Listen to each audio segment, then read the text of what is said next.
What's up, guys? We're back with another day of MLB action here on Monday, April 29th. Well, it finally happened. We finally had an O for day, guys. It was a disaster. Not what we were looking for at all, but hey, when you've made a free pick video every day since January 31st of this year, eventually it was bound to happen. We were bound to have a day where we lost every single game, and that is for sure what happened. We saw the Baltimore Orioles. They lost 7-6, so a one-run loss in that one. Pretty disappointing showing from them. We saw the St. Louis Cardinals. They lost 4-2 in 11 innings. So in extra innings there, they just couldn't get the job done. Couldn't hold on late in the game to that one-run lead.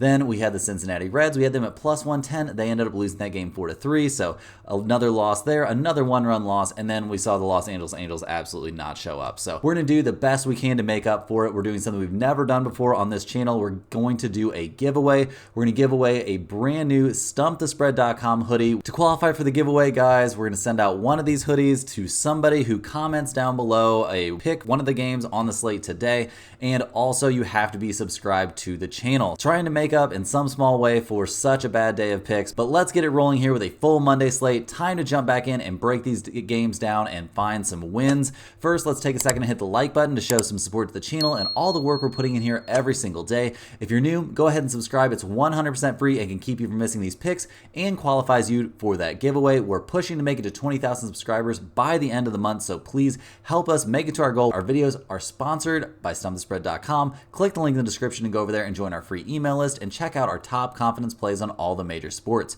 Comment below with all the bets you're looking at today and we'll give you our best advice on all of them. We respond to absolutely every single comment, so let us know anything you want to say about my picks, these videos, or anything you see here. As always, our final picks will be in the pinned comment down below. Now let's get into our first game of the day, guys. We've got the New York Yankees going on the road to take on the Baltimore Orioles. The Yankees come into this game, they're 19-10 on the season. They just won their series against the Milwaukee Brewers 2-1. Their last game, an absolute blowout. They scored 15 runs in that one, so it's finally starting to see like the Yankees offense is here to stay. They've scored 30 runs over their last two games, 15 in each one of them, so absolutely insane. They're hitting the ball in this one to Clark Schmidt. He comes into this game with a 2-0 record, a 3.55 ERA, fresh off of a decent but not quite dominant start against the Oakland Athletics. He gave up 3 earned runs on 4 hits. He did give up a home run in that one, and he went 5 1/3 innings, 6 strikeouts, only 2 walks. That will definitely play. No major complaints about that start. The start before that, he looked pretty good against the Rays, and the start before that, he looked serviceable against the Cleveland Guardians. So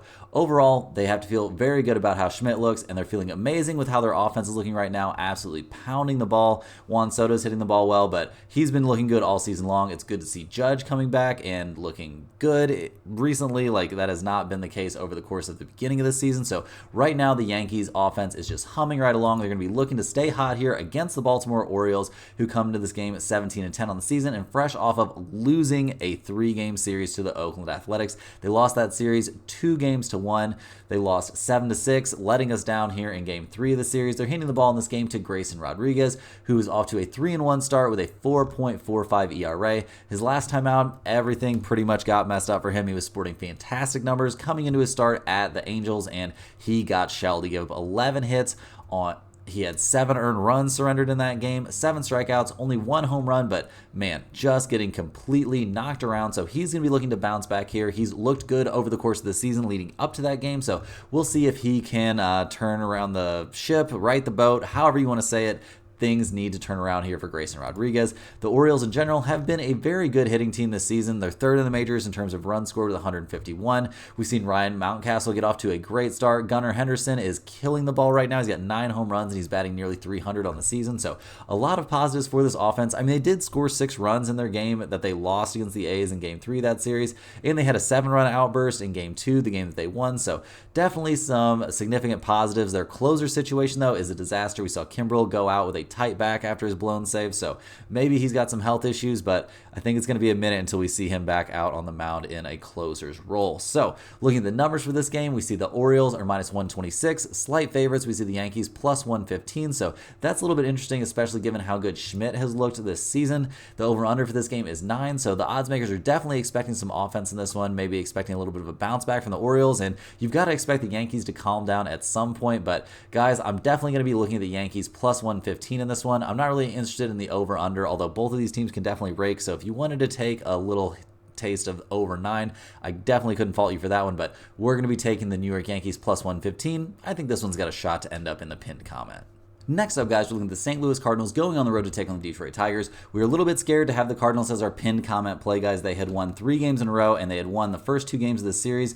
And we saw a very good start from Lance Lynn, but things just didn't pan out for them. They ended up losing in extra innings. They're going to be handing the ball in this game to Steven Matz as they start off their season against the Tigers. Matz is 1-2 with a 5.55 ERA, so not exactly killing it right now. He's given up 7, 5, and 4 runs over his last 3 starts. 2 of those starts were against the Diamondbacks. 1 of those starts were against the Oakland A's, where he gave up 5 runs on 7 hits over 5 innings. Just not a lot of positives to report for him right now. He's not striking out a lot of guys. He's walked 3 batters in each of his last 2 starts, so he's given some free passes out there. And yeah, you've got to have somebody pretty good on the mound for the Cardinals to be getting wins right now, because their offense is not looking great this season, or just in general right now. They only scored 2 runs in the last game of that series. We haven't seen any of the veterans really getting off to a good start this year. They're 28th in the majors in terms of runs scored, 28th in team batting average, 25th in on-base percentage with an on-base percentage of 300. Just not a lot of positives to report for this team hitting the ball right now.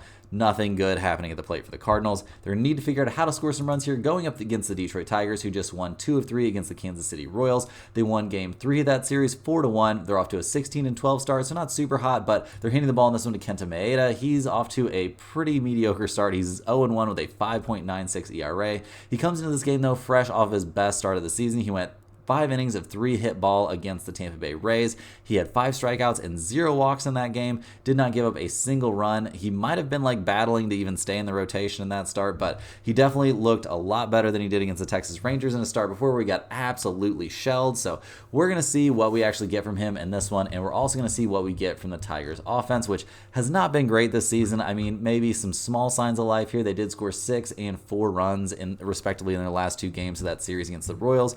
So I mean, I guess that's something, maybe some baby steps in the right direction, but they're 22nd in the majors in terms of runs scored with 111, 25th in the majors in terms of batting average, 27th in terms of on-base percentage, so just not a ton of positives here for this offense. Not looking great, no real standout hitters so far this year, so they're going to be leaning pretty aggressively on their starting pitching. Looking at the numbers for this one, we see it's basically a coin flip. The Cardinals are minus 110, the Tigers are minus 102. The over-under for this game is 8. You can also find some 8.5s out there. So if you wanted to take a look at the under, that definitely makes sense to me if you have faith here in Maeda that he's going to keep pitching well and that Matz is going to have some sort of bounce back. But I'm a little bit scared to trust either one of these pitchers.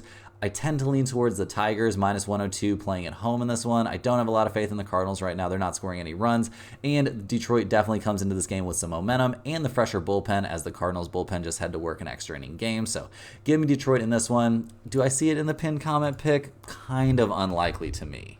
Moving right along, guys, we're looking at the Washington Nationals going on the road to take on the Miami Marlins. They're going into game 4 of this series with the Nationals off to a 3-0 start. They have to feel pretty good about that. Their last time out, it was a crazy high-scoring game, guys. It was 12-9, but the Nationals came out on top, so they have to feel pretty good about that. Their record is up to 13-14 on the season. I don't think this is a team with a whole lot of expectations this year, but winning games definitely feels good. They're handing the ball in this one to Jake Irvin, who's 1-2 on the season with a 4.55 ERA. His last time out, guys, he got shelled by the Los Angeles Dodgers. It was his second start in a row against the Dodgers, and I guess going up against them again, they really had him figured out. He gave up 6 earned runs on 12 hits. Not great. His start on the 17th against the Dodgers, he was dominant. 6 innings, 4 hits, no runs, so felt pretty good about that one, I'm sure, but things came back to earth pretty quickly. In general this season, he's looked serviceable. He's been fine. No major complaints about him. So it'll be interesting to see how he can do here against the Marlins. The Washington offense is obviously just killing it right now. That has not been the norm for them this season. Despite this recent outburst, they're still only 23rd in the majors in terms of runs scored. And that's after they've scored 23 runs combined over their last 2 games. So not going to freak out about this offense. They still have a lot to prove, but they're definitely swinging hot bats right now. It's going to be interesting to see if the Marlins can slow them down. The Marlins are now on a 6-game losing streak. They're handing the ball in this one to Trevor Rogers, who's 0-3 on the season with a 4.10 ERA. His last time out, he looked okay against the Atlanta Braves, I guess. I mean, he gave up 5 runs, but only 3 of them were earned. So if we're searching for positives here, I guess that's a slight one. His start before that against the San Francisco Giants, though, he was very good. 5 2/3 innings of only 1 run given up and 6 strikeouts. That's definitely serviceable. That'll work. This is going to get you wins when you're pitching for the Miami Marlins, though. That might be a little suspect. In this game, things are looking pretty weird, guys. We got the Marlins as significant favorites. They're minus 148. I guess the odds makers just think there has to be some sort of correction. The Nationals' bats have to cool off at some point. But, guys, we're going to be on the Washington Nationals plus 135. This is a possible pinned comment play. I think we can trust Jake Irvin more than we can trust Trevor Rogers here. So give me the Nationals plus 135. I think that's a pretty crazy price for them. And this really isn't a game where I'm interested in the over-under. Next up, guys, we got the Kansas City Royals going on the road to take on the Toronto Blue Jays. Kansas City did not look great in their series against the Tigers, losing the last two, but they did only go 2-1 in that series, so not a disaster. They're going up against a Toronto team that they won 3 out of 4 against in the series before, so these two teams have to feel pretty familiar with each other right now. We're seeing the Royals hand the ball here to Jonathan Bolin. He comes into this game looking pretty decent through his first start of the season and then his 1 inning of relief appearance where he gave up 2 hits in 1 inning but no runs. So he's got solid looking numbers, but 0-1 with a 3 ERA when you've only pitched a grand total of 3 innings this season, not exactly something I'm going to get super excited about. This feels pretty likely to be something of a bullpen game here coming from the Royals, and they're going to need that whole pitching staff to pitch pretty well because this hasn't been a team that's really been tearing it up offensively. They did win one of their games against the Tigers 8-0, so that was pretty solid, but in their series against the Toronto Blue Jays only like a few days ago, they won their last 3 games of that series without scoring more than 3 runs in any individual game. So not a great offense. They're leaning pretty aggressively on Salvador Perez, and in games where he doesn't like hit a home run, things look kind of tough. They're going to have to find a way to put up some offense, but maybe they won't need a ton of offense going up against the Blue Jays, who are only 14-15 on the season, and come into this game fresh off a 3-1 win over the LA Dodgers that snapped a 5-game losing streak for the Blue Jays. Toronto's going to be handing the ball in this one to Yariel Rodriguez. He's 0-1 with a 3.86 ERA, coming off a solid start against the Royals where he went 4 innings and gave up 3 earned runs. Well, let's backtrack a little bit, guys. I don't think that exactly qualifies as solid. 4 innings, 6 hits, 3 earned runs, 2 walks, 2 strikeouts. Doesn't really fill me with a ton of optimism, especially going up against a Royals team that he just gave up those numbers against. So they're going to be very familiar with his stuff, and they're kind of due for something of a bounce-back offensive game. The Blue Jays have not been a great offensive team themselves this season. They're clearly in the bottom of the third in most of the major categories. Their on-base percentage is 19th at .310, but nothing elite there. Only 103 runs scored this season. That's 26th in the majors. We've seen Justin Turner get off to a decent start, but not a ton of positives to report right now for this offense. Looking at the numbers for this game, we see the Royals are plus 130. Toronto is minus 142. We don't have a lot of faith in either starter, and I mean the Royals aren't even really putting a starter out there. We don't have a ton of faith in either offense right now either, though, and the over-under, guys, is looking pretty juicy. You can find some 9s out there still, and we see the Royals, they're one of the best under teams in the majors. They're 18-9-2 to the under.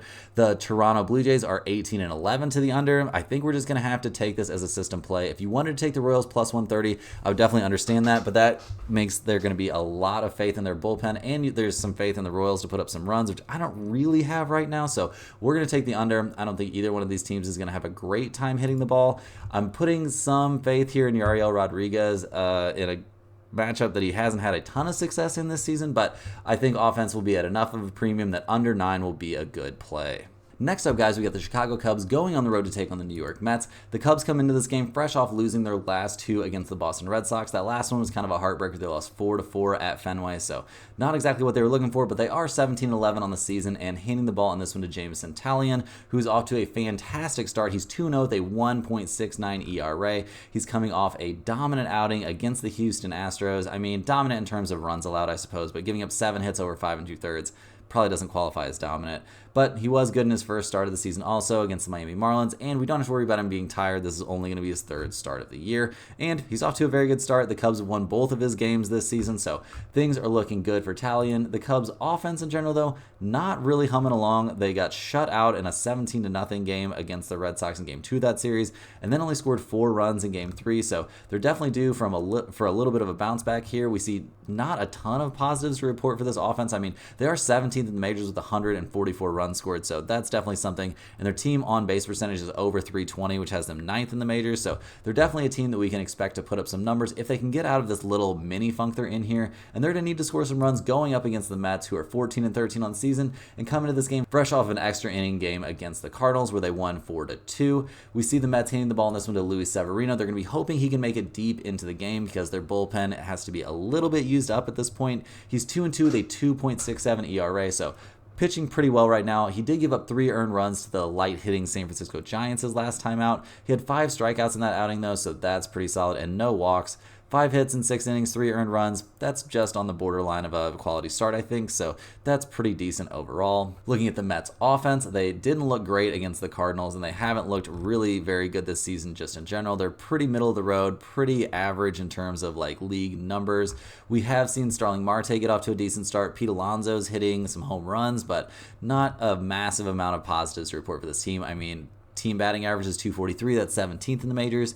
Team slugging percentage is exactly league average. Like, this isn't a team we expect to score a crazy amount of runs. Looking at the numbers for this game, we see the Cubs are plus 110, so that's pretty appealing to me. I'm not really into the over-under in this game. I think we like the Cubs in this spot a good amount. We have a lot of faith here in Talion making his 3rd start of the year against a Mets team that's not hitting the ball well, so go ahead and give me the Cubs in this one. I think this is going to be one of our pinned comment plays. Next up, guys, we have the Minnesota Twins going on the road to take on the Chicago White Sox. The Twins come into this game. They are, I think, the officially hottest team in baseball right now. They've won 7 in a row. They're now 14-13 on the season. They just finished off a sweep of the Angels, and now they get to go back playing against the Chicago White Sox, a team they just swept only a little bit ago, and they swept them in a 4-game series. So it's absolute domination. They're going to be handing the ball in this one to Joe Ryan, who comes into this game 1-1 with a 3.45 ERA. His last time out, which is against the Chicago White Sox, he looked good but not quite dominant. 6 innings of work, 4 hits, 3 earned runs, so that's not great. He gave up 2 home runs, so 2 major mistakes. Other than that, this could have been a truly dominant performance. He had 8 strikeouts in that game.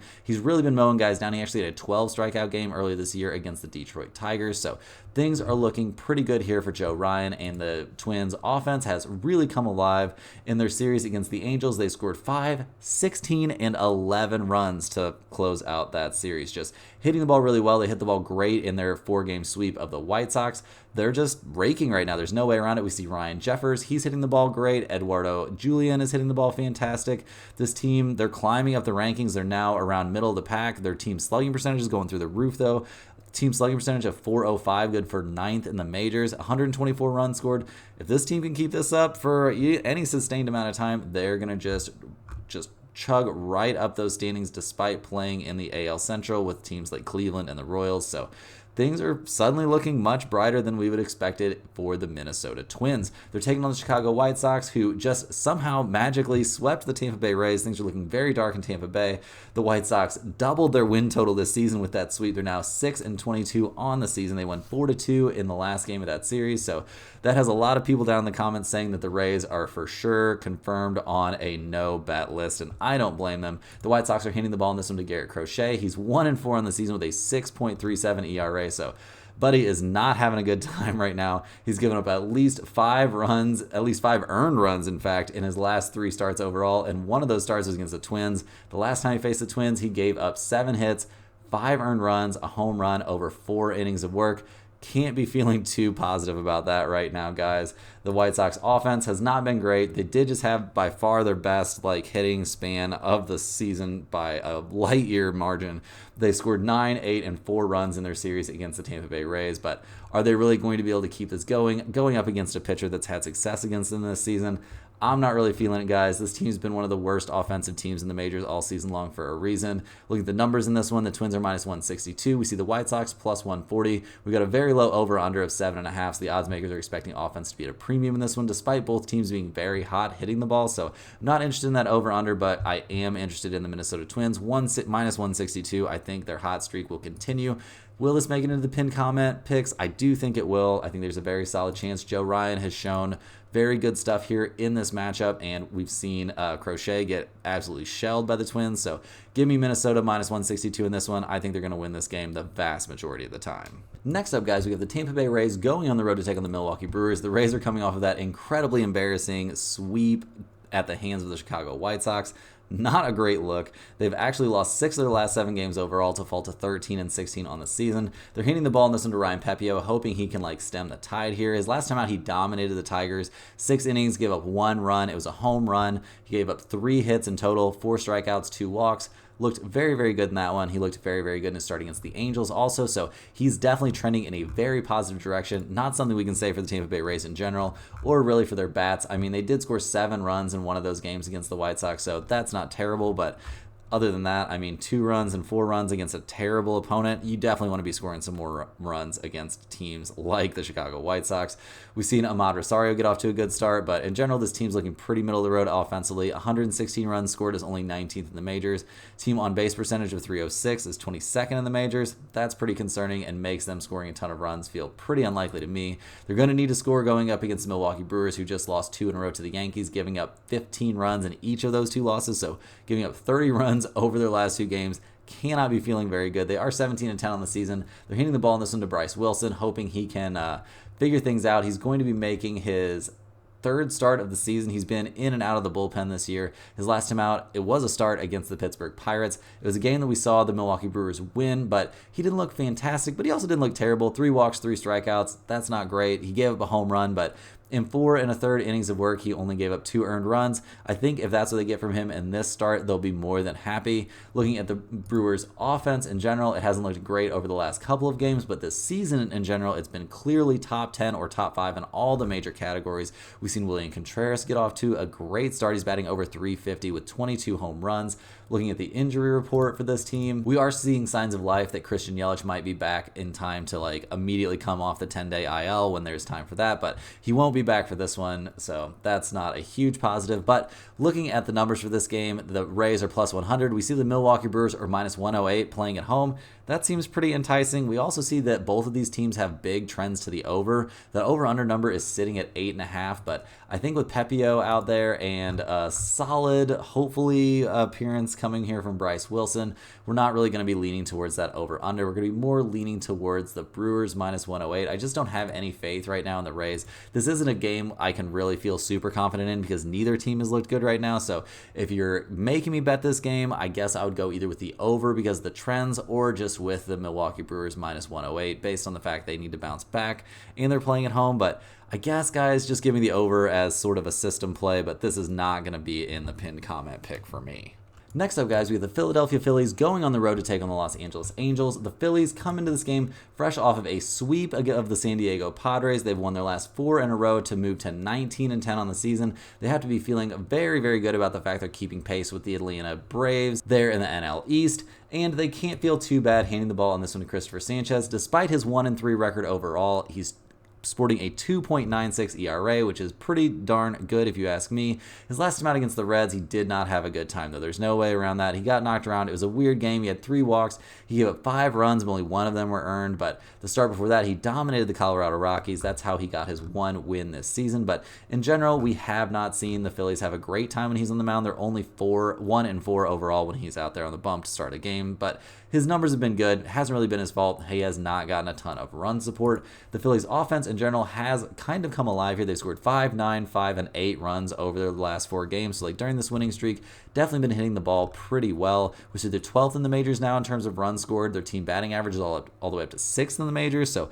very respectable. Team slugging percentage also has in the top 5 in the majors, and their on-base percentage is up over 325. So a lot of positives to look at right now for the Phillies. They're going to be looking to keep this thing rolling, going up against the Angels, who not having a very fun time right now. They've lost 4 in a row. They just got swept by the Twins after losing the last game of their series against the Baltimore Orioles 6-5. So not a lot of great things happening right now for the Angels. They're handing the ball in this one to Griffin Canning, who's 1-3 on the season with a 7.50 ERA. His last time out against the Orioles, it was the first win we've seen the Angels get with him on the mound this season, but he gave up 3 earned runs in 5 innings of work, so not exactly a dominant outing. And the Angels' offense right now, they've kind of been falling off. I mean, they did score 5 runs in each of their last 2 games against the Twins, but just not a lot of positives. We've seen Rendon go down with a hamstring tear, so God knows when he'll be back. That's a pretty tough one to come back from. Mike Trout's got 10 home runs here in the early goings. I mean, other than that, not a ton of positives to point out for this offense. Just not looking great. They're 20th in team batting average, 21st in team on base percentage. This is not a squad we can trust to score runs. Looking at the numbers for this game, we see the Phillies are minus 134. I think they have a huge edge here in the pitching matchup. I don't have any faith here in Canning, and I've got a decent amount of faith here in Sanchez. He's been pretty solid overall and is in a bounce back spot after having to just pitch against the Reds in the Great American Ballpark. So he's going to be feeling much better in this one, playing in a normal park, going up against a light hitting Angels team. So give me the Phillies minus 134. I think there's a very decent chance this ends up being one of our core plays. Next up, guys, we've got the Atlanta Braves going on the road to take on the Seattle Mariners. Atlanta comes into this game fresh off of a win over the Cleveland Guardians. They won that series 2-1, had to feel great for them to get that walk-off there in the 10th inning. It was a close series. It was a good one for sure. Two of the best teams in the MLB, no doubt in my mind. The Braves are going to be looking to keep things rolling here, handing the ball to Max Fried. He's 2-0 with a 4.97 ERA. His last time out, guys, he pitched a complete game against the Miami Marlins. He gave up only 3 hits, had 6 strikeouts over those 9 innings. Pretty dominant performance from him in that one. Definitely thank you for that one, Max Fried. That was a great one. We see the Braves coming into this game. They're hitting the ball pretty well despite coming off of a very tough series. And in general, they've been one of the best offensive teams in the MLB this season. Their team batting average is first in the majors. Team on base percentage is second in the majors. Runs scored is fourth. Team slugging percentage is second with a 4.53 slugging percentage. So we're very, very high here on the Atlanta Braves offense. Not really breaking news here. You guys already know this team is absolutely killing it right now. They're going to hope to keep killing it here going up against the Seattle Mariners, who are showing some signs of life. They're up to 15-13 on the year. They just won 2 out of 3 against the Arizona Diamondbacks. They did lose game 3 of that series 3-2, so not exactly what they were looking for. They're going to be handing the ball in this game to Bryce Miller, who's gotten off to a very good start. He's 3-2 on the season with a 2.22 ERA. He's coming off of a good but not really up to his normal standard start against the Texas Rangers. He went 4 innings, but he gave up 4 hits and 2 earned runs. He had 4 walks in that game, so control was a major issue. He gave up 2 home runs in that game, so just not the outing for him. Other than that, this season he's looked very, very good, though. He has had a tendency to get touched up for some long balls, but overall, we're not going to be nitpicking about a guy who's 3-2 with a 2.22 ERA for a team that doesn't put up a ton of offense. The Mariners, they're just not a team that's going to score a ton of runs. This doesn't look like this season. Even when they're on like hot streaks or whatever, not a squad that's going to score a ton. They've only scored 104 runs this season, which is 25th in the majors. Not a lot of huge positives to report. I mean, Cal Raleigh has hit 6 home runs, but this isn't a team we expect to score a ton of runs, and that was pretty much backed up in their series against the Diamondbacks. They did have one game where they scored 6 runs, but other than that, not a ton of positives. Guys, I think we're going to be looking at the under in this game. We see Seattle, they're the best under team in the majors. They're 27-1 to the under. We see the Atlanta Braves, they're pretty much a 50-50 over-under team. They're 13-12-1 to the under. And I have a lot of faith here in Bryce Miller to have a bounce back, but I'm not really sure how this series is going to start off, how this is going to go. If you wanted to just ride with the Atlanta Braves minus 148, I don't think there's anything wrong with that, but I tend to just think the Braves are going to have a little bit of a letdown here coming off of such a hype series and a 10-inning game and all that. So go ahead and give me the under. I don't think we'll see much offense in this matchup. We'll see both pitchers shine, but this is not going to be a pinned comment play for me. Moving into the home stretch here, guys, we're looking at the Cincinnati Reds going on the road to take on the San Diego Padres. The Reds come into this game fresh off of losing their series against the Texas Rangers, 2-1 or 1-2, depending on how you want to look at it. The Reds are going to be handing the ball in this one to Nick Lodolo. He's off to a fantastic start. He's 2-0 with a 2.12 ERA. This big left-hander is just looking like a menace out there. His last time out against the Phillies, I guess he got touched up a little bit, but 3 earned runs over 5 innings. If that's the worst start you're going to have this season, like, that's pretty okay. We've seen the Reds win every time he's been on the mound this year. They're 3-0 against the White Sox, the Angels, and the Phillies. So not exactly the toughest opponents, but I mean, a win over the Phillies is pretty solid. So they'll definitely take that. They're hoping they can get some more offense going here, as they didn't put up a ton of runs in their series against the Rangers. We've seen Ellie De La Cruz maybe cool off here just a little bit, and the Reds offense cool off just a bit. They're 10th in the majors in terms of runs scored, which is very respectable, but they're starting to run into some problems you could kind of see coming. I mean, they're only 23rd in the majors in teams of on-base percentage, so you can't really be 23rd in on-base percentage and 10th in runs scored. That would seem to indicate that you're getting kind of lucky out there. They're going to need to continue getting lucky or just start hitting the ball a little bit better going up against the San Diego Padres. They're not having a great time. They just got swept by the Phillies. They've actually lost 4 in a row now, and they're down to 14-17 on the season. They're going to be handing the ball in this one to Matt Waldron. He's 1-2 with a 3.96 ERA. He's coming off a very good start against the Colorado Rockies, but a lot of pitchers have good starts against the Colorado Rockies. He needed to bounce back because he had just gotten shelled by the Toronto Blue Jays. He gave up 7 hits, 5 earned runs, and only 4 2/3 in that one. He's definitely had some control issues. He's walked guys in every single game. He had 3 walks against the Colorado Rockies in what was a good start for him. So we'll have to see what he can actually do out there, and he's going to likely have to do pretty well, despite the fact that the Padres, they are definitely one of the better offensive teams in the majors. It sucks they haven't really been able to be winning games. I mean, they scored 6 runs and 3 runs. They lost their last game of the series to the Colorado Rockies 10-9. Like, they scored 9 runs and still lost the game. That can't feel great. They're 4th in the majors in runs scored, 7th in the majors in batting average, 8th in the majors with a 3.24 on base percentage, and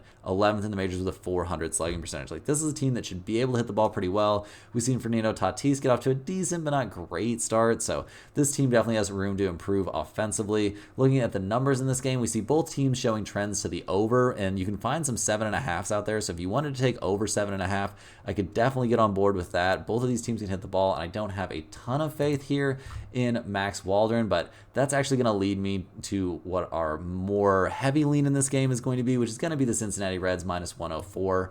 I mean, I think they're due to win a game here, and in general, you have to feel good having Lodolo on the mound if you're a Reds hitter. I mean, the guy's always kept you in games, and you've won every game that he's been out there, and he's a big left-hander. Like, just a lot of positives. I think we'll see a pretty good start from him, so give me the Cincinnati Reds minus 104. Will this be a pinned comment play?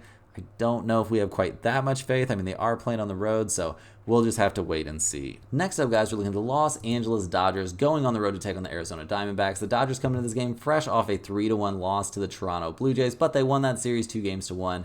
They're now 18-12 on the season, and they have to feel pretty good handing the ball to James Paxton. He's 2-0 with a 2.61 ERA. His last time out, he looked very good against the Washington Nationals. I mean, pretty good. He gave up 5 hits and 4 2/3, but only a single run. He had 3 walks and 1 strikeout. It was definitely a better performance than he had against the San Diego Padres, where he walked 8 batters. So he's trending in a positive direction, but we still have our question marks about him. He's had some control issues, and for a guy that's 35, you would think he would have figured that kind of stuff out by now, but we'll just have to see. He might not even have to pitch very well to get a win for the Dodgers, who are just hitting the cover off the ball. They're the top team in the majors in terms of runs scored with 158. They're 2nd in the majors in team batting average, 1st in on-base percentage. None of this is really news, guys. We see Mookie Betts off to an insane start, and it just keeps getting better. We've seen Shohei Ohtani. He's off to an insane start, 7 home runs. He's still batting .336 on the season. Like, power numbers and average numbers, like, this squad, they're going to put up some runs, and they're always going to put up some runs. They're going against a team that's been right up there with the best run-scoring teams in the majors in the Arizona Diamondbacks, but they have not been having the same kind of success. The D-backs are only 13-16 on the year. They're handing the ball in this one to Tommy Henry, who's 1-1 with a 5.55 ERA. He's coming off a very good start against the Cardinals, but it's not like there was much pressure on him. He was given a huge lead in a game the Diamondbacks won 14-1, so he did pitch well, though. Nothing taken away from him in that one, but the Cardinals are also not a very good hitting team, so we don't have a ton of faith in him in this one. The question will be, can the Diamondbacks keep pace with the Dodgers offense? And things have kind of cooled off for them. They've only scored 3, 1, and 1 runs over their last 3 games. They didn't look that great against the Cardinals outside of that 14-run game, so things cooling off for the Diamondbacks bats is not a great sign. They're going to need to keep hitting the ball if they want to have any chance to win, because their pitching staff not really filling me with a ton of optimism. Looking at the numbers for this one, we see the Dodgers are minus 142. The Diamondbacks are 120 plus 126. We see an over-under of 10 in this game, but I don't have a ton of faith here in Tommy Henry. I have some faith here in James Paxton, so I think you could honestly take over 10 if you really wanted to do the over-under. Both these teams have, not both these teams, but the Dodgers definitely have a major trend to the over. They're 17-12-1 to the over, but I'm just going to go ahead and take the Dodgers minus 142. Nothing too special here. I don't think this is going to be a pinned comment play because I don't have a lot of faith here in Paxton, but I think the Dodgers definitely going to put up some runs like they've just been doing consistently in what feels like every single game this season. Next up, guys, we got the Pittsburgh Pirates going on the road to take on the Oakland A's. Pittsburgh comes into this game fresh off a loss to the Giants. They've actually lost 4 out of their last 5 overall, and they just cannot seem to get back on track after just like falling off a cliff from that very hot start that they got off to. The Pirates are going to be handing the ball in this into Bailey Falter. He's 2-1 with a 3.33 ERA, so he's been absolutely dealing out there. His last 4 starts have all been very good. His last time out, he went 7 innings against a very solid hitting Milwaukee Brewers team, gave up only a single run and 3 hits. That one one run that he gave up was a home run. He had 8 strikeouts and 2 walks in that game. So we feel very, very good for the Pittsburgh Pirates' chances when Falter's on the mound. They've gone 4-1 in games that he's started. So everything looking positive there for that. We just need the Pittsburgh bats to awaken, and they have not been doing that. In their series against the Giants, the most runs they scored in any game was 4. In their recent series against the Milwaukee Brewers, the most runs they scored in that series was 5. So just not a team that's being capable of putting up a ton of runs right now, but they're going up against an Oakland A's team that hasn't been having the best time this season overall, but all of a sudden things are kind of starting to work out for them lately. They've won 3 of their last 4 overall. They actually won their series against the Baltimore Orioles. They've been winning some pretty close games. I mean, game 1 of that series, they won 3-2. Game 3 of that series, they won 7-6. So props to them for being able to put up 7 runs, but doesn't feel like that's something you can trust them to do very often. They're handing the ball in this game to Joe Boyle. He's 1-4 with a 7.06 ERA. Not exactly what you're looking for. He only went 3 innings in his last start against the Yankees. He gave up 2 earned runs, a home run, 4 walks over only 3 innings. Not a great look. Against the Cleveland Guardians, obviously a very tough team to pitch against. He gave up 7 earned runs. He gave up a home run in that one. He had 4 walks in that one also. So he's probably hoping the Pirates' little hitting slump here can continue, but he's really going to need the A's to put up some runs for him. Not something they've done in general this season. They're 30th in the majors, dead last in terms of team batting average, second to last in terms of on-base percentage. Just not a team you can trust to put up runs, although their bats have been quite a bit better lately, but I don't really think that's something we can trust to stick around. But I don't really trust either one of these teams. I'm not really going to be able to side with the A's plus 116 in this one. We see both teams with trends towards the under, but both teams have also been hitting the ball just a hair better lately. So honestly, guys, if you wanted to take the under 8 in this one, I could get behind that, but I think I'm more likely to take the Pirates minus 129 for them to like snap the little warm streak we've seen here from the Athletics, but this is not going to be one of our key plays for the day.